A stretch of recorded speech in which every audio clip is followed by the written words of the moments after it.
Buenos días nuevamente. Con el fin de continuar, agradecemos su presencia y a continuación escucharemos a Stefania Galini con la conferencia Las Humanidades Digitales y la Apropiación Social del Patrimonio Bibliográfico y Documental.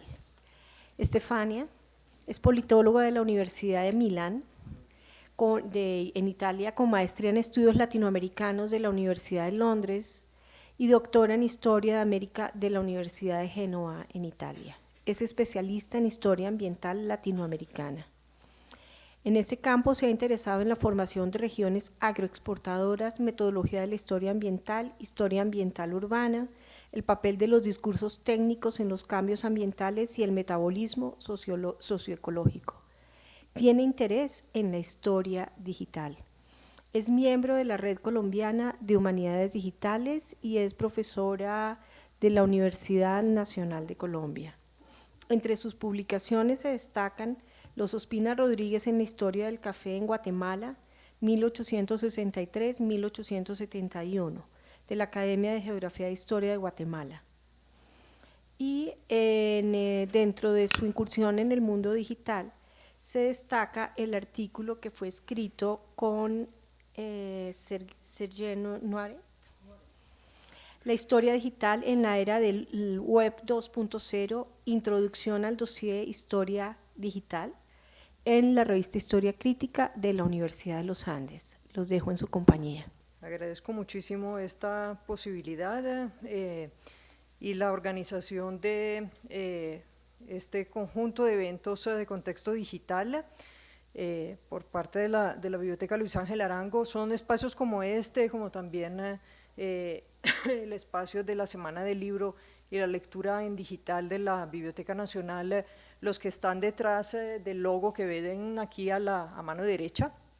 La formación reciente, hace un par de años por mucho, de la Red Colombiana de Humanidades Digitales, pues una red de cultores apasionados o interesados a las humanidades digitales y a la relación entre pues no solo la historia, sino la literatura, la creación artística y los nuevos medios. Entonces lo hago también como invitación a buscar en las redes y asociarse y estar atentos a estas actividades.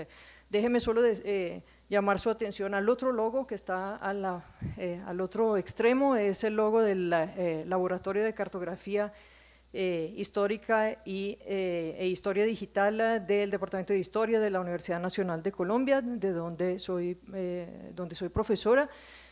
Ahí dicto los cursos de Historia Digital y de Humanidades Digitales, que son un poco como mi segunda área de interés y de experticia, además de la historia digital. Quizás estarán de acuerdo conmigo, se habrán percatado de que este título que ven escrito ahí, que lo puse yo, entonces es enteramente culpa mía, contiene una evidente contradicción en los términos. ¿Cómo puede hablarse de apropiación social del patrimonio documental si patrimonio define, de acuerdo a las definiciones más actualizadas, una gran variedad de objetos valorados como importantes, pero bajo dos condiciones? Y aquí sí estoy citando. Uno, no ser solo referentes del pasado, sino estar asociados con la vida cotidiana de grupos y comunidades. Y dos, objetos que no tienen valor por sí mismos, sino por el valor que las sociedades y los grupos humanos les asignan. Esta es la definición que sale del jurado de una iniciativa que duró muchos años, del convenio Andrés Bello, Somos Patrimonio. Y en otras palabras, si el patrimonio existe, en tanto es propio de una comunidad cultural, y en la medida en que no solo habla de ella, sino es funcional a su existencia cultural y simbólica, ¿cómo puede ocurrir que esa misma comunidad no tenga acceso, propiedad o control sobre lo que es ontológicamente suyo? Ahora, si a esta altura de la historia estamos todavía razonando de por qué y cómo lograr que el patrimonio documental conservado en bibliotecas como esta sea valorado y adueñado como parte, por parte de la sociedad como una pieza importante de su memoria, pero sobre todo de su futuro como colectividad. Entonces debe ser que persiste un divorcio, una distancia entre lo que se ha patrimonializado en el pasado y lo que la sociedad actual valora como su patrimonio.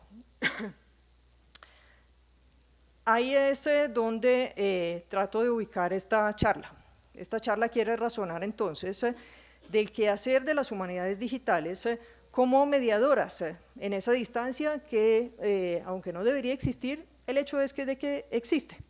Entonces la pregunta es, ¿sirven las humanidades digitales para lograr la apropiación social del patrimonio documental? Es decir, propician las humanidades digitales las posibilidades, no en general, sino para comunidades concretas, locales, nacionales, pero también globales, de hacer por lo menos dos cosas, de reconocer como propio lo que existe en los repositorios documentales y bibliográficos, pero segundo, de patrimonializar lo que ellas, las actuales, reconocen como significativo para su reproducción cultural. Voy a anticipar mi conclusión por si les agarra el hambre y no quieren quedarse sin saber cómo terminaba el cuento. Yo creo que las humanidades digitales, un término contenedor de limitaciones semánticas muy difusas, representa una valiosa e irrenunciable oportunidad en ese sentido. Pero estas no dejan de ser, las humanidades digitales, no dejan de ser un fiel reflejo de la muy particular relación que una específica sociedad teje con las tecnologías digitales en general. Y entonces tienden las humanidades digitales a reproducir inevitablemente las características y limitaciones de esa relación. Por ejemplo, temas que aquí ya se han visto ayer, el peso de la brecha digital, la analfabetización digital, la asimetría en la representación cultural en la red entre culturas hegemónicas y las que no lo son, y un largo etcétera. Aún así, las humanidades digitales podrían contener en sí las bacterias para la transformación de esa relación. Y entonces aquí trato de argumentar por qué. Agradezco especialmente venir, tener que hablar por último, porque puedo hacer tesoro de todo lo que mis colegas han dicho anteriormente, entonces pasar un poco más rápidamente algunas cuestiones que ya han sido, o ejemplos que ya han sido tratadas. Déjeme regresar un momento a los términos de la cuestión y en particular al término de patrimonio. Un concepto cuya evolución en términos de políticas públicas en América Latina ha sido muy bien resumida y puesta en una especie de línea de tiempo en el portal de Somos Patrimonio, un premio del convenio Andrés Bello entregado a experiencias justamente de apropiación social del patrimonio cultural. Una distinción en etapas, yo retomo aquí solamente las últimas dos. En los años 90, con el auge, pues con la oleada de nuevas constituciones en América Latina, el concepto de patrimonio se abre, hay un auge de la legislación patrimonial, un reconocimiento que es también político, o es sobre todo político y por ende cultural, de la diversidad, de la multietnicidad y de la multiculturalidad.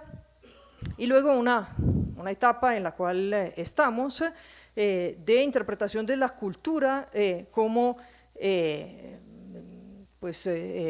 un conjunto de derechos. Esto ha cambiado las políticas culturales, las políticas públicas, pero sobre todo ha significado, en los términos que nos interesan, una tremenda inclusión de objetos, de prácticas, de expresiones culturales muy distintas. En síntesis, estamos hablando de una transición del concepto de patrimonio, que aquí resume, como siempre, muy bien y con mucha argucia Jesús Martín Barbero, el patrimonio como pues una transición que va de una antigua concepción anticuaria, pero es importante saberlo porque es la que está detrás de mucha parte del patrimonio documental y bibliográfico, quizá especialmente, a un principio del reconocimiento de la diversidad cultural y de la diversidad de los objetos de las culturas. Entonces, pues esto es lo que actualmente se considera como la vigente en términos de patrimonio. Luego hay otra palabra, otro término difícil, aparentemente sencillo, apropiación social. ¿Quién no entiende apropiación social? Sería bueno recordar que en el mundo anglosajón este término no existe, y además existe uno similar o cercano, que es la apropiación cultural, muy mal visto porque se trata de como de las políticas literalmente pillaje cultural por parte de culturas hegemónicas a culturas y objetos culturales y prácticas culturales minoritarias. Entonces, pues hay que acordar que los énfasis que la cultura iberoamericana, diría sobre todo, le dan a la apropiación social, son propios de este ámbito cultural y territorial. Pero apropiación social es un término también deudor de otro pues, cercano y sin embargo no del todo que se pueda sobreponer, que es el de apropiación social del conocimiento. Sobre esto la historiografía de la ciencia pues, se ha ocupado mucho, ha escrito mucho, y pues yo solamente quisiera como recordar aquí o fijar pues, un par de ideas sobre esta idea. Pues evidentemente es un concepto central en las políticas científicas y de producción de conocimiento. Pues si entran en la página de Colciencias hay toda una clase de gráficas para explicar el concepto de Colciencias de apropiación social. No sé si luego lo practiquen, pero sí lo tienen claro. Es un concepto que distancia las políticas culturales de la idea de difusión, y de hecho distancia la idea del difusionismo de un conocimiento que se difunde como si fuera una lluvia. Si se acepta la idea de la ciencia o del conocimiento como una caja abierta que se construye haciéndola, en la cual intervienen una plétora de actores, condiciones, intereses, espacios, cada uno con sus propias características, entonces apropiación social significa no solo adueñarse del uso de un objeto de conocimiento, sino participar en su propia construcción como tal. Yo creo que en concreto esto significa o puede significar tener injerencia. Se mencionó aquí ayer en una de las preguntas en las decisiones de digitalización. Alguien aquí preguntaba ¿cómo deciden qué digitalizar? Esa es una pregunta fundamental. ¿Quién lo decide? ¿Cómo en base en qué? En mi experiencia, la Biblioteca Luis Ángel Arango está muy cercana al usuario, y si uno pide digitalizar pues, algún material, pues normalmente es escuchado, pero participar de esas decisiones. También ayer se vio con mucho detalle el tema de la participación en la catalogación, el crowdsourcing de la British Library, pero lo mismo está haciendo el proyecto Neogranadina, la catalogación colaborativa de documentos coloniales colombianos. Todas estas prácticas de participación o co-construcción de los objetos digitales. El otro término que tengo que aclarar es el de humanidades digitales, que tampoco tiene una definición muy precisa. No solo no la tiene precisa ni cristalizada en el tiempo y en el espacio, sino que pues darle una aclaración semántica a esta dupla insólita de palabras, humanidades y digitales, se ha convertido de por sí en un terreno de lucha cultural. Mi coterráneo Domenico Fiormonte pide, por ejemplo, a gran voz una definición de humanidades digitales desde el sur. En España, pues lo muestra este mapa o esta iniciativa que muestro acá. Se intenta promover un mapa colaborativo que sirva a redefinir las humanidades digitales, bajo el supuesto que, al contrario de lo que se dijo ayer, la geografía no solo no se elimina, sino cuenta y mucho en los procesos de construcción de conocimiento, por digital que sea. Esta es Colabora HD, es pues una iniciativa interesante. Pues uno entra en la página y se le pide primero que todo posicionarse. Si no tiene el posicionador activado, pues se le obliga a activarlo, de tal forma que no sea uno el que declara desde dónde está hablando, sino sea la máquina que recibe el IP identificador de desde dónde es el lugar de enunciación a partir del cual se redefinen las humanidades digitales, y luego se abre un espacio para enviar un comentario. Esta es una práctica interesante. Y la verdad es, y ahí están los datos a su mano izquierda de la página, la verdad es que sobre la definición entonces de humanidades digitales existe una abundante bibliografía, casi toda disponible en la red, que en inglés busca delimitar y normatizar el campo. Y aquí pues solo cito uno de los textos que me parecen de mayor utilidad. El caso es que los debates son álgidos porque las humanidades digitales son un campo nuevo. En estos términos, humanidades digitales, se habla desde el 2005-2006. Evidentemente, como nada en esta tierra es nuevo, los ancestros, y hablo de los más directos, se podría remontar a épocas más remotas, pero para ceñirse a los antecedentes más directos, se trata de una historia de por lo menos unos 70 años.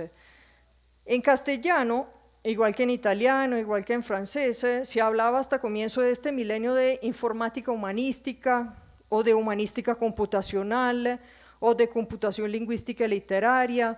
Se entendía con ello la aplicación de las ciencias de la computación a algunos de los problemas de las humanidades, especialmente los problemas de los estudios literarios y el análisis de corpora, el análisis de cuerpos textuales completos, literarios.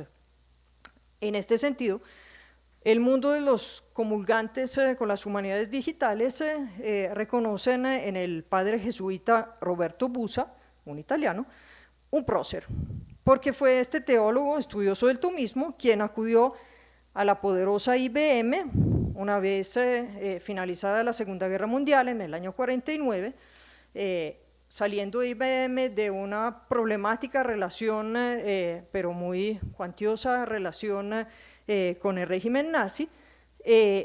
Se fue el padre Busa para pedir prestado uno de estos gigantescos computadores, gigantescos en el sentido material, pues que ocupaban mucho espacio, para que le ayudara a resolver unas interrogaciones filológicas acerca de la obra completa de Tomás de Aquino que estaba estudiando.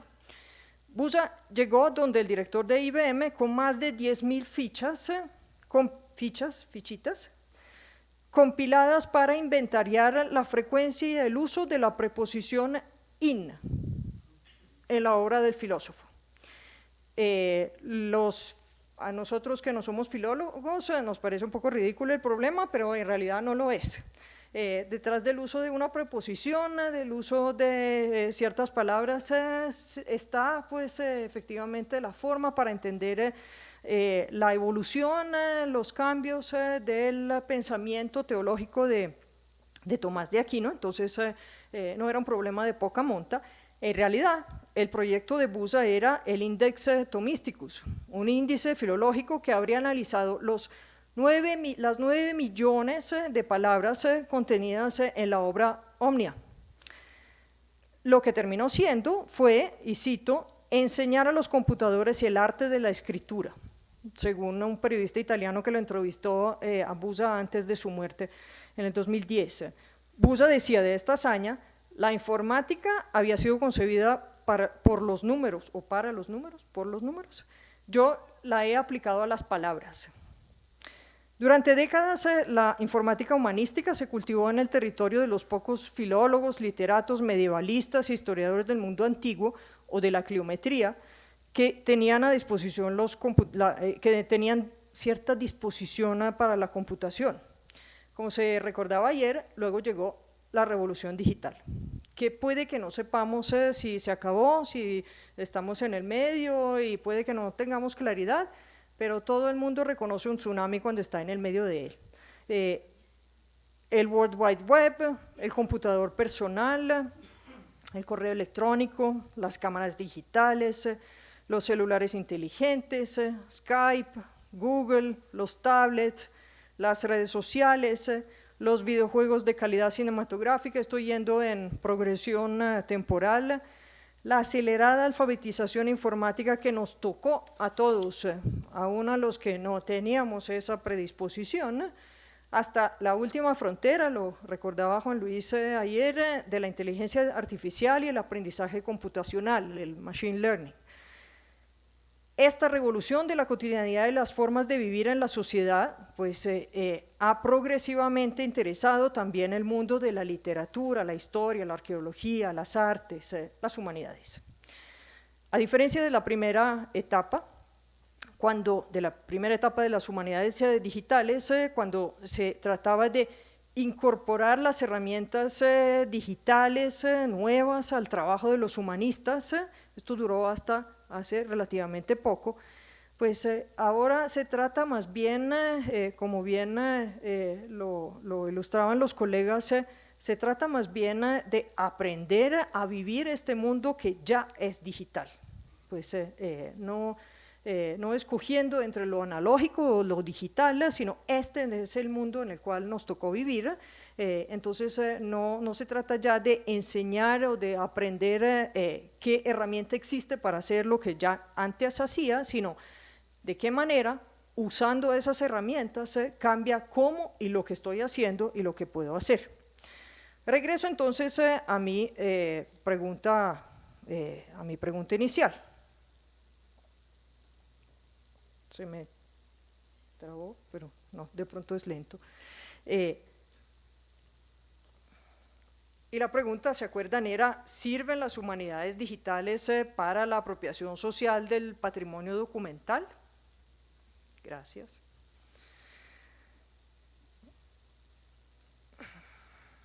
Voy a dar una respuesta en 3 etapas o en 3 sentidos. Voy a tratar de argumentar que la respuesta es sí, porque las humanidades digitales median entre patrimonio documental y sociedad de 3 formas. Aquí les propongo la primera, que pues hablando yo al final de estas intensas jornadas, ya debe haber quedado clarísima. Se trata de algo que es difícil explicarle a los que tienen menos de 20 años, de qué era el mundo antes de que todo fuera accesible. Quedó entonces absolutamente evidente: las humanidades digitales construían el puente entre el simple acceso a documentos, que en todo caso es ya de por sí, para la generación mía y las anteriores, una cosa difícil de entender, es una hazaña tremenda de la revolución digital. Construye el puente entre el acceso y la posibilidad de usar, resignificar, volver vivo y actual un documento. Se ha hecho mucha referencia a la formación de bibliotecas digitales. Esto ha significado un paso gigantesco en propiciar el acceso del público al patrimonio documental y bibliográfico. Ahora, acceder a un documento significa poder tener experiencia directa de ello.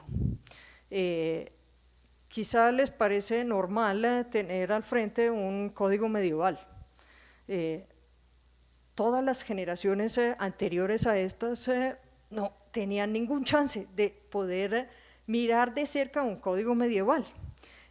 Lo que nos parece hoy normal, en realidad en perspectiva histórica es una revolución absolutamente extraordinaria. Tener experiencia directa de ello, aunque sea mediada por una máquina, por una pantalla, pero pues somos ya híbridos digitales, entonces esta es la forma con la cual tenemos relaciones. Pues yo, por ejemplo, hablo con mi mamá todas las mañanas por pantalla, pues porque ella vive en Italia, entonces pues es una experiencia que tenemos, la de la mediación de la pantalla, muy normalizada en nuestra vida cotidiana.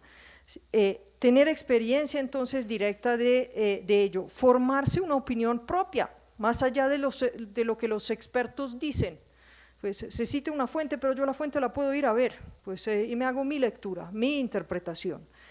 Reinsertarlo en la vida cotidiana, y aquí ya se han recordado en la jornada de ayer varias formas, en forma de logo de una empresa, estampado de una camiseta, imagen en una presentación escolar, tatuaje, remezcla en un reggaetón a ver si le mejora la letra, complemento a las memorias borrosas de la familia, pues las fotografías que están expuestas en esta exposición aquí arriba son ejemplos extraordinarios. Todo esto significa mantener un documento vivo y validar su importancia a través de su uso, de su circulación. Los humanistas digitales han desarrollado muchas herramientas para que esto sea posible. Quiero recordar a la magnífica edición digital del manuscrito de Gutiérrez de Alba, justamente galardonado, las variadas herramientas de lo que se acostumbra ahora llamar como distant reading, la posibilidad de leer pues, documentos larguísimos que uno no tendría chance ni ganas de leer. Todas las técnicas de marcado de texto, menciono solo el TEI, el Encoding Initiatives, un conjunto de herramientas que van bajo el nombre de Linked Data, pues permiten vincular objetos de distintos archivos entre sí, la catalogación colaborativa, las variadas posibilidades de visualización, ya pues relativamente fáciles también para los que no somos ni diseñadores ni expertos informáticos, todo un arsenal de prácticas tecnológicas y de mediación cultural que permiten transformar la red en una web semántica, en una web que diga algo, que quiera decir algo. Pongo solamente algunos ejemplos, otros se han mencionado: Europeana, la memoria del mundo de UNESCO, el patrimonio documental iberoamericano. Aquí recuerdo solo pues, la experiencia de memoria chilena de la Biblioteca Nacional de Chile, el extraordinario trabajo que está haciendo el Centro Nacional de Memoria Histórica aquí en Colombia, por ejemplo, el Archivo Virtual de Derechos Humanos y Memoria Histórica, pero pues esa página contiene muchísimo más que eso. Recuerdo, por ser un ejemplo reciente y tremendamente exitoso, la Biblioteca Digital de Bogotá, y me permiten una movida nacionalista, la Fundación Archivos Diarísticos Nacionales es pues una colección de diarios biográficos, los que pues la gente escribe en sus diarios. Es una extraordinaria colección, la pieza quizá más conocida de la cual es ay Dios mío, ¿cómo se llama? Un tendido de cama, escrito por una señora por lo largo, porque dice pues ya mi esposo murió en la guerra, en la Segunda Guerra Mundial, ya no va a haber cómo usar este elegante tendido de cama, lo voy a usar como diario personal, y empieza numerando como las filas, las líneas, y escribe su diario cotidiano, pues, y luego es recopilado y donado por en esta recopilación diarística. Con esto a lo que voy es que las posibilidades son interesantísimas, gigantes, pero hay un pero que ya se ha recordado acá. Todo esto necesita curaduría, una curaduría que significa que el documento, por estar en la red, por ser accesible, no quiere decir que en la práctica de verdad lo sea, pues, porque Internet es un archivo infinito en el cual pues, uno se pierde si no tiene, si no tiene como un Virgilio. Entonces, pues sin una curaduría documental seria, bien hecha, de mente abierta, pues todo este patrimonio documental pues queda ahí y navegarlo es como navegar sin brújula en una noche muy nublada. La otra razón por la cual creo que las humanidades digitales sí están jugando un rol importante y quedó también abundantemente claro de las ponencias que me antecedieron, porque esto ha permitido una diversificación no solo de documentos, sino de productores de esos documentos, es decir, de productores del patrimonio documental. Asistida, digamos, con el concepto amplio de patrimonio documental, las humanidades digitales han permitido que en igualdad de condiciones de acceso digital pudieran entrar a la categoría de patrimonio unas tipologías documentales no textuales que o no era posible incluir antes o era muy costoso. Mapas, testimonios orales, documentación audiovisual de prácticas culturales. Por el otro lado, pues esto en términos de productores ha significado una inclusión de comunidades distintas, incluidas como productoras de patrimonio documental. Movimientos del disenso, culturas no escritas, minorías lingüísticas. De nuevo, déjeme citar solamente aquí algunos ejemplos. Este proyecto europeo HOPE, el patrimonio de los pueblos de Europa. Los documentos son muy distintos, muy variados, y luego pues entraron a la gran europeana.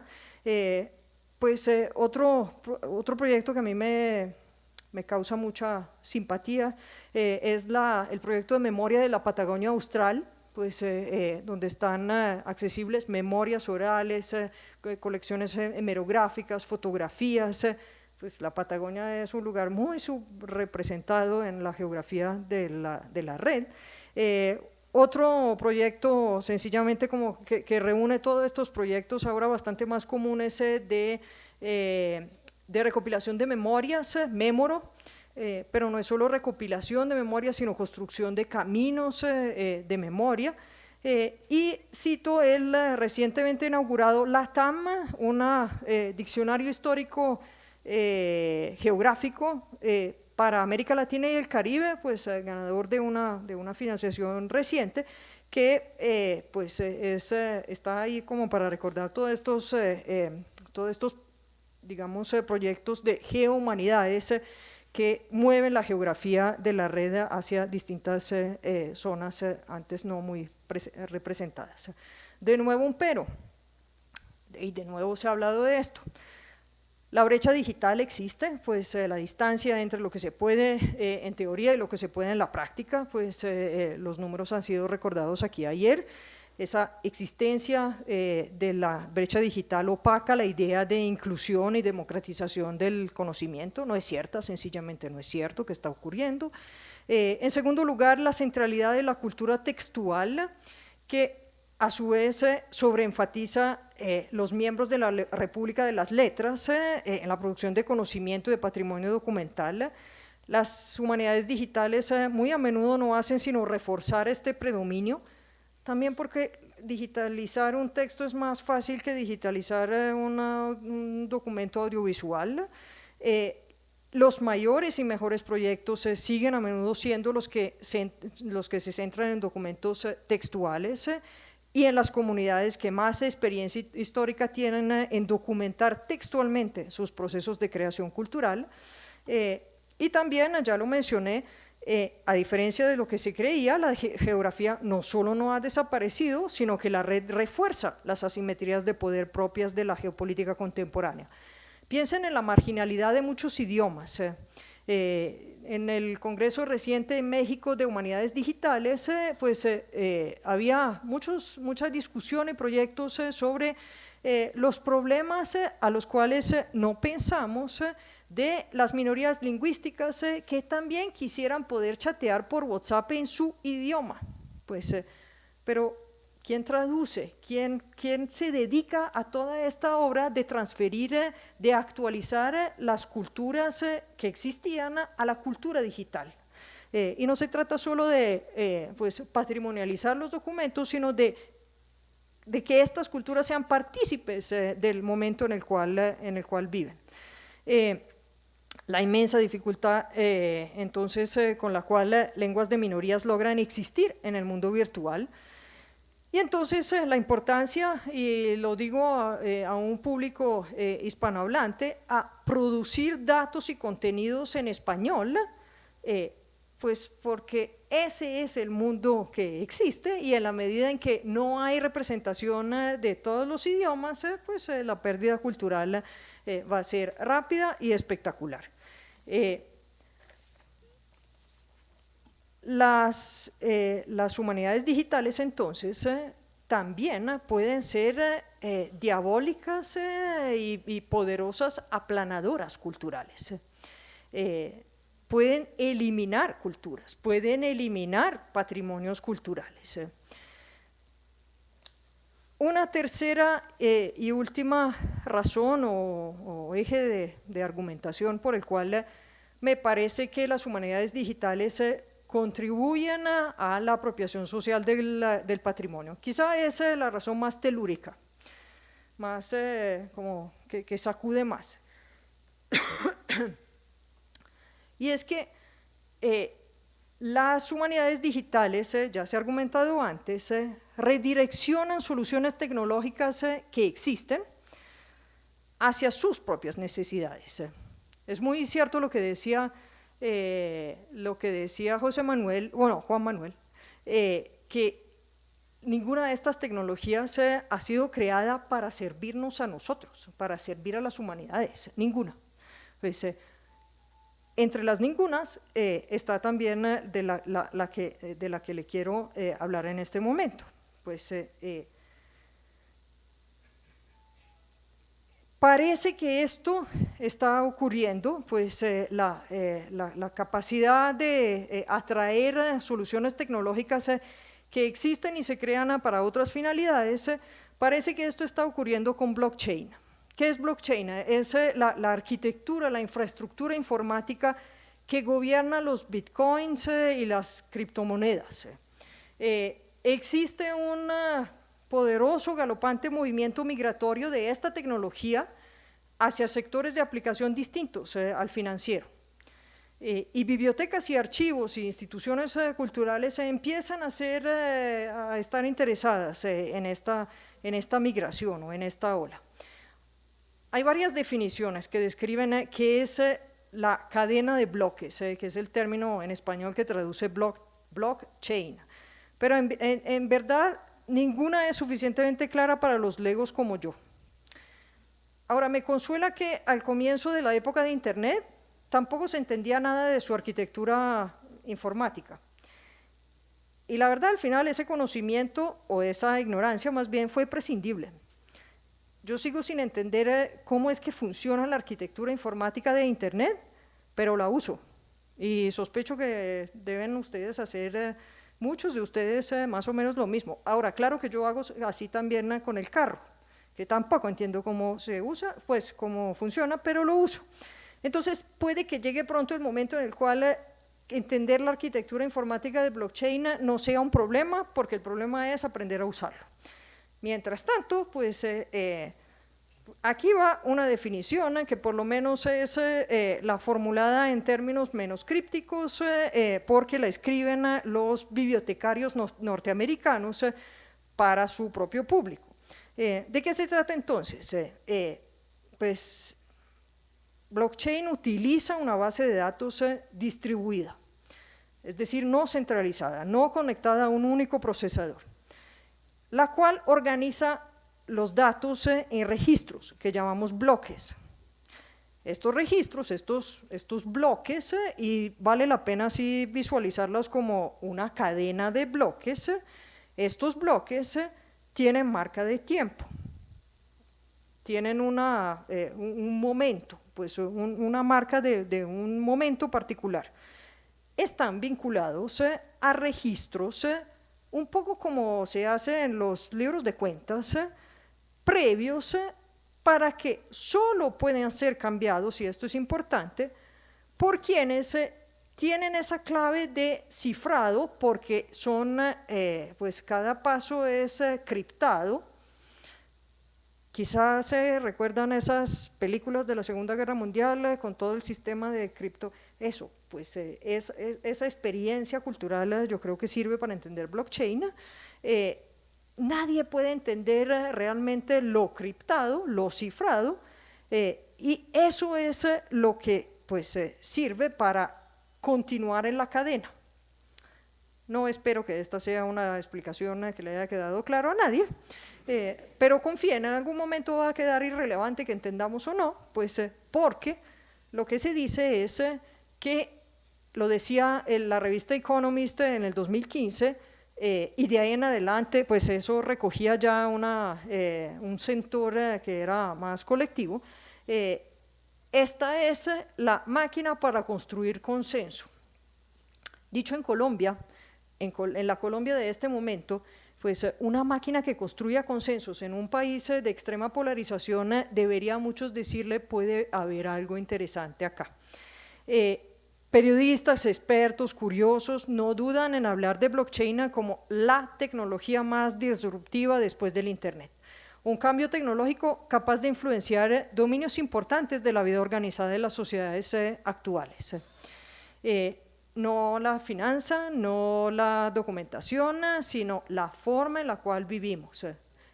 Los que tienen por lo menos los años que yo tengo, que son bastantes, no les voy a decir cuántos, pero se acuerdan de cómo era el mundo antes de Internet, y pues se dan cuenta de qué pervasivo es el Internet en nuestra vida cotidiana. De ese cambio estaríamos hablando. Es entonces una infraestructura informática que involucra la criptografía, es un ecosistema tecnológico, pues es una base de datos inmutables, es un sistema que involucra la validación por parte de pares que tienen un acceso contemporáneo a la validación de las operaciones que frente a un mismo objeto se hacen, y finalmente es la transición a un Internet de los valores. Esta sensación de estar al frente de algo grande, de algo que nos va a cambiar la vida, creo que es una percepción que no está infundada por dos funciones importantes que caracterizan blockchain. Uno es la protección de datos, que deriva de esta arquitectura informática. Del hecho de que cada registro es inmodificable si no hay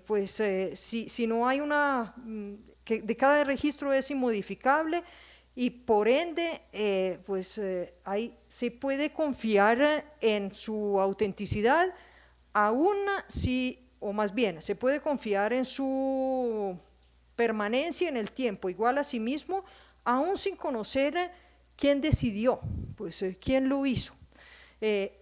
Tanto es así que este dato esta característica de la protección de los datos es lo que lo ha hecho, lo que ha, digamos, lo que ha incentivado distintas instituciones públicas en la República de Georgia, ¿cómo se dirá?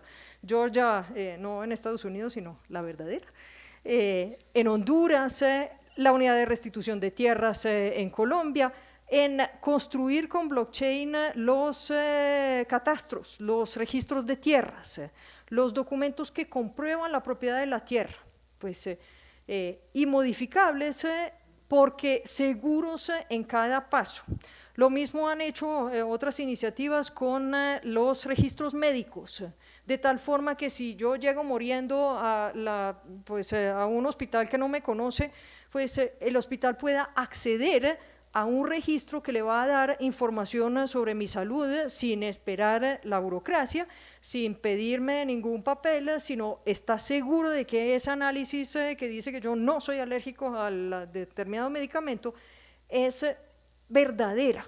Pues la segunda característica es la autenticación de los datos. El sistema descentralizado, y aquí la palabra importante para mí es descentralizado, de la autenticidad, de reconocimiento de la autenticidad de los datos. ¿Por qué descentralizado? Porque no se necesita una autoridad central, pues el Ministerio de Cultura, el Ministerio de Educación, el Archivo General de la Nación, que diga que ese documento es el que dice ser, sino la colectividad que no se conoce, con la transferencia de valor o el reconocimiento de valor, le da esa marca de autenticidad. Esto es lo que ha permitido o lo que ha incentivado en España, por ejemplo, en Estados Unidos, a que la autenticación de títulos académicos se haga a través de blockchain. No hace ya falta la firma del rey, sino la cadena de bloques es la que, en el caso de España, es la que permite reconocer la autenticidad de esos datos. La identificación de los refugiados desde Oriente Medio y África que están llegando a Europa, gente que no tiene documentos a la mano, gente que no tiene ese proceso de identificación que se hace en algún momento, permite, por un lado sin duda el control, pero también permite a los emigrados, por ejemplo, acceder a los beneficios que distintos países tienen de recepción de los refugiados. Esto es las razones, yo creo, del por qué ha quedado tan… me empantané otra vez, quién sabe por qué, ya. ¿Por qué ha migrado de forma tan rápida? Son procesos del último año y medio, quizá, por mucho, de los últimos meses. ¿Por qué blockchain ha migrado tanto a lo que se llama en la web blockchain for social goods, para otra cosa que no sea las criptomonedas? Tanto que la Unión Europea ha creado en los últimos meses un observatorio y fórum de blockchain.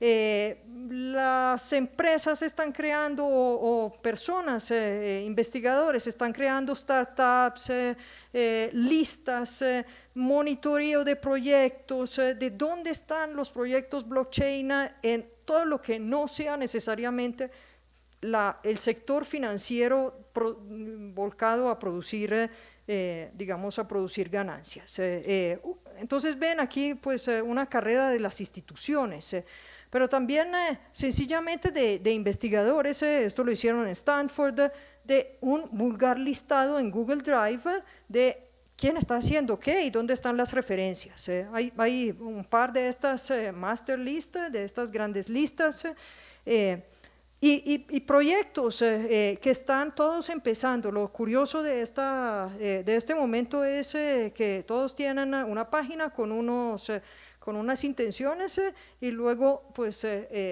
una referencia que dice y luego siga pendiente porque no tenemos nada más que decir. En este momento no hay mayor… Échale solo una mirada a las categorías de este otro listado de cadena de bloques positivos, categorías de aplicación, energías, ambientes, internet y medios, finanzas, pero finanzas para proyectos bastante distintos. Por ejemplo, el seguimiento a cadenas de producción y comercialización de productos orgánicos. La papa de Perú, en Perú tiene uno de los casos. Esto es lo que está cayendo en el territorio de las instituciones de la ciencia de la información, de las bibliotecas, de los archivos, las instituciones culturales. Las razones por las cuales debería interesarle a bibliotecas y archivos blockchain son las mismas por las cuales le está interesando al resto del mundo. Hay algunos ejercicios justamente de esta exploración. ¿Por qué? ¿Por qué le debería interesar? Por ejemplo, para el manejo del préstamo. Pues el préstamo que es, lo hemos visto en el análisis de datos, es una actividad importantísima, sigue siendo una actividad importantísima de las bibliotecas y de bibliotecas como esta. Blockchain puede servir a manejar el préstamo, pero puede servir también como a pensar el préstamo quizá de otra manera. Los derechos de propiedad, que son un lastre para cualquiera que trabaje en el mundo de la cultura, también pueden ser un sector interesante de manejo con blockchain. Lo que a mí me parece más interesante de todo, sin embargo, es la posibilidad de descentralizar la validación de lo que constituye patrimonio documental.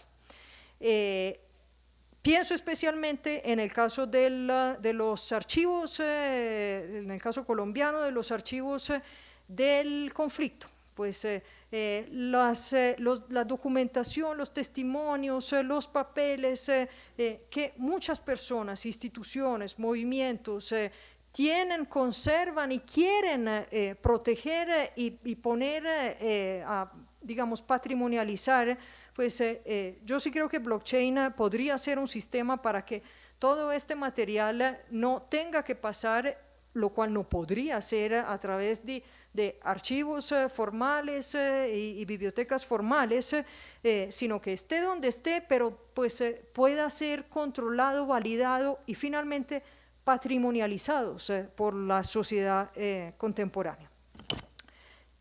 Naturalmente, en este caso también hay unos severos peros. Uno es los costos energéticos ambientales.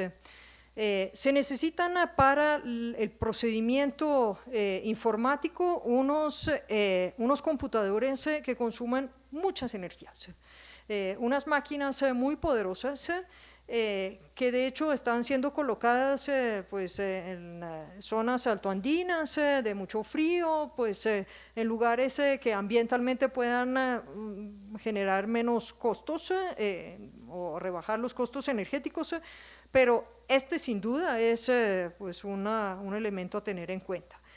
Lo otro es un pero que creo que quedó evidente en esta presentación. Es difícil entender de lo que se trata de verdad, pues es difícil entender la lógica informática, y entonces se necesita un esfuerzo de alfabetización informática. Otros son los costos, pues Internet, sin embargo, también tenía todos esos peros y mire dónde estamos. Lo otro que señala la literatura es, y no supe cómo traducirlo al español, es que todo esto puede hacer como pues una de estas bombas de marketing de que crea inmensas, el hype, que crea inmensas expectativas, todos van a comprar las boletas y luego el concierto se cancela, pues, o el cantante no es tan bueno, o pues ¿qué hay detrás y qué tanto disruptivo puede ser? Pues nos toca vivir para verlo, pero que tenga grandes posibilidades y que sea atractivos, yo sí creo que lo es y que valdría la pena estudiarlo, dedicarle tiempo y energías para entender cómo utilizarlo y eventualmente cómo adueñarse. Dicho esto, llego a mis conclusiones. Las humanidades digitales primero tienen una actitud crítica, pues aquí no vale el tecnofancismo, hay que ser pues bastante lúcidos para tratar de entender a lo que estamos expuestos, pero sí son una tremenda oportunidad. Y déjeme concluir con lo siguiente. En los museos, las bibliotecas, los archivos europeos, algunos ejemplos lo hemos visto, abundan tesoros inestimables de las culturas árabes, medioorientales, africanas, a menudo fruto de la historia predatoria colonial y de la gran capacidad de la economía y la cultura europea de atraerlos. La existencia en el territorio europeo, en todos los rincones de Europa, no solo en las grandes capitales, sino de verdad muy pervasiva, de un patrimonio documental abundante e invaluable de estas culturas, no ha servido, diría, de nada a impedir el resurgir de pues una palpable xenofobia y un galopante racismo hacia emigrados desde esos mismos países. Una explicación que encuentro es que este conjunto de documentos valiosísimos, preciosísimos, cuyo conocimiento hubiera convencido a cualquier escéptico de la riqueza y complejidad de las culturas que heredaron los hoy inmigrados sirios o marroquíes, terminó siendo patrimonio solamente para un manípulo de expertos, pero perdió por completo la conexión con la sociedad del presente, que ni los conoce, ni les interesan, ni sabe qué hacer con ellos. Reducidos así a vestigios de un pasado muy pasados, no fueron valorados como propio por las colectividades locales, que nunca los apropió como bien común y por ende nunca reconoce la continuidad entre una cultura pasada y la cultura del vecino que acaba de llegar. Las humanidades digitales no son más que una oportunidad que está enmarcada en las relaciones sociales y geopolíticas existentes y en la particular relación sociedad-tecnología que caracteriza una específica sociedad. Es evidente su potencial transformador, es evidente, creo, también el potencial transformador de estas relaciones que sin embargo coexiste con su capacidad de cristalizar aún más estas relaciones. Ahí está nuestra libertad de cómo utilizarlas. Muchísimas gracias.